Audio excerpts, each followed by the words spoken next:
Assalamu alaikum warahmatullahi wabarakatuh. Mpenzi mtazamaji, karibu katika makala hii fupi. Mimi ni Ustadh Nuzula At-Tiwani.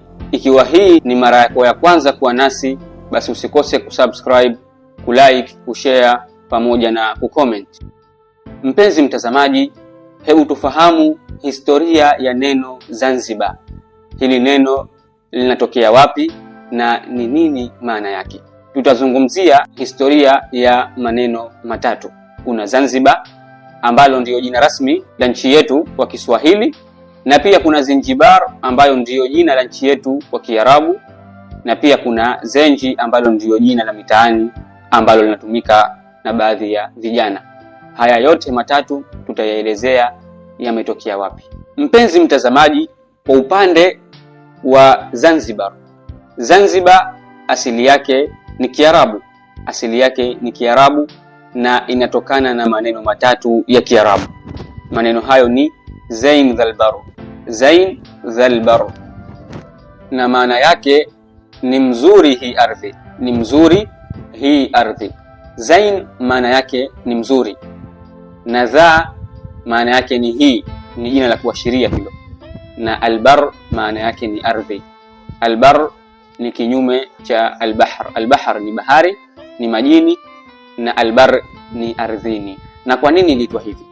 Waarabu walipoanza kuja Afrika Mashariki kwa ajili ya biashara na kuhamia, tangu kabla ya Uislamu, tangu kabla ya kuja kwa Mtume Muhammad sallallahu alaihi wasallam, walipokuja huku na hata baada ya hapo, walikuta hii ardhi ya Zanzibar ni ardhi iliyokuwa mzuri, yenye kuvutia, ardhi ambayo inanawiri mimea na miti, yenye mazingira mazuri, yenye rutba na utulivu, na ardhi iliyokuwa ina neema kubwa. Kipindi hicho ilikuwa Zanzibar, miaka ya nyuma, ilikuwa ni ardhi yenye neema na ina utulivu na watu wake ni wazuri.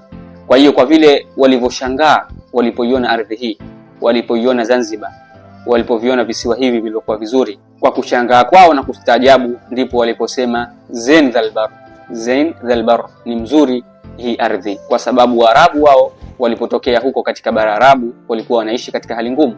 Ardhi yao ni ardhi ya majabali na mabonde na majangwa, ardhi haina rutba wala hainawiri mimea. Hasa walipokuja huku ndo wakastaajabu walipoona ardhi yenye mimea, yenye mchanga mzuri, yenye rutba. Katika kustaajabu kwao ndio wakaiita au wakasema Zain dhal bar. Zain dhal bar, ni mzuri hii ardhi. Na miaka ikaenda na siku zikapita mpaka wakaiita hivyo, na likawa hilo ndiyo jina la Zanzibar, kutokana na uzuri wake na mazingira yake yalivyokuwa mazuri na utulivu uliokuwepo na neema iliyokuwa imeenea. Ikawa sasa wanaiita hivyo, ikawa ndiyo jina rasmi la visiwa hivi. Lakini kutokana na kuwa majina hubadilika kwa sababu ya kutumika sana na kuzoeleka, likaunganishwa pamoja likawa Zanzibar. Zanzibar, na kwa Kiswahili ndiyo ikaitwa kama tunavyoitamka leo Zanzibar. Kwa hiyo hii ndiyo asili ya neno Zanzibar.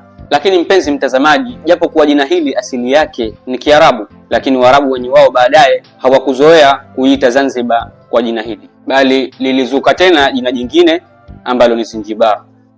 Ama Zanzibar likabakia kwa Waswahili na kwa wazungu, likazoeleka kwa wazungu na kwa Waswahili hadi sasa. Na hadi leo Zanzibar kwa Kiarabu unapoiandika unaiandika Zinjibar, na utamkaji wake kwa Kiarabu inatamkwa Zinjibar. Hata msikiti mkubwa wa Zanzibar unaitwa au umeandikwa Jami' Zinjibar. Na sasa tufahamu neno Zinjibar maana yake ni nini. Neno Zinjibar linatokana na maneno mawili, Zinj na bar. Zinj na bar.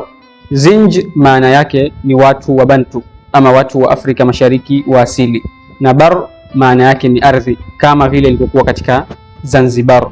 Ndo hii neno moja limejirejea hapa. Kwa hiyo Zinj ni watu wa Bantu na bar maana yake ni ardhi, na asili yake ilikuwa iwe Barru Zinj. Barru Zinj, ardhi ya watu wa Bantu. Huu ulikuwa ndio utaratibu haya maneno, lakini kwa kutumika sana yakageuzwa nyuma mbele, yakageuzwa nyuma mbele. Neno la kwanza likaekwa mwisho na neno la mwisho likaekwa mwanzo, ikawa Zinjibar. Zinjibar, na kwa kutumika sana na kwa kupita